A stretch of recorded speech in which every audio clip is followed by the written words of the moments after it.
स्वामी समर्थ महाराज की जय। आता निवेदन नेमकं काय आहे थोडक्यात सांगा, कोण सांगेल?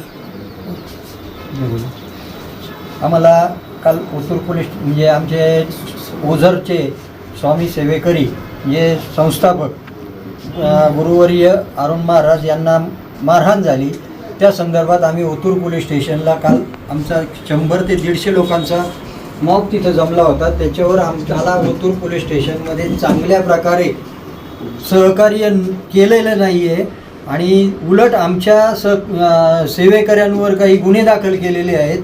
त्या संदर्भात आम्ही उद्या जुन्नर तहसील कार्यालयावर स्वामी सेवेकऱ्यांचा भव्य असा मोर्चा नेणार आहोत. त्या संदर्भात आम्ही आज आळेफाटा पोलीस स्टेशनचे साहेब तायडे साहेब यांना आम्ही आज निवेदन देण्यासाठी इथं हजर झालो आहोत. मागणी काय? आमची मागणी अशी आहे की जे आरोपी आहेत ओझरगावच्या पोलीस पाटील सौ प्रीती कवडे, त्याचप्रमाणे त्यांचे पती सुनील कवडे आणि त्यांचा मुलगा यश कवडे यांना अटक व्हावी आणि सौ प्रीती कवडे यांचं पोलीस पाटील रद्द व्हावं ही आमची प्रमुख मागणी आहे.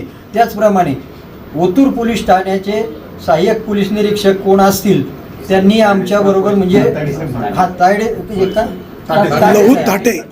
लहू ताटे साहेब त्यांनी आम्हाला पूर्णपणे असं सहकार्य केलेलं नाही आहे. उलट आरोपींबरोबर त्यांनी संगनमत करून आमच्या काही स्वामी सेवेकऱ्यांवर गुन्हे दाखल केलेले आहेत, खोटे गुन्हे दाखल केलेले आहेत.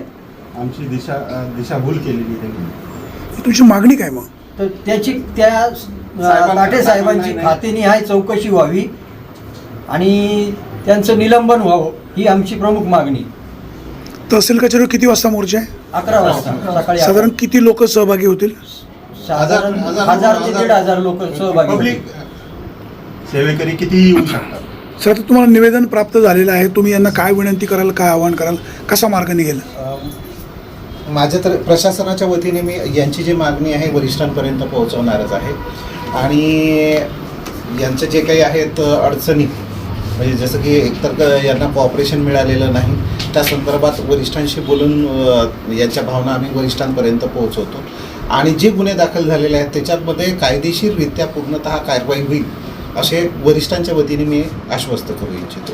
राहिला प्रश्न त्यांच्या निलंबनाचा पोलीस पाटील, तर त्या संदर्भात आम्हाला अधिकार नाहीत, महसूल विभागाला अधिकार आहेत. त्याचा प्रस्ताव यांची भावना आहे त्याप्रमाणे आम्ही त्यांची अटकेची मागणी आहे. अटकेची मागणी आरोपी अटकेचे आता गुन्हा दाखल झालेला आहे, त्याच्यामध्ये कायदेशीर तरतुदीनुसार कारवाई.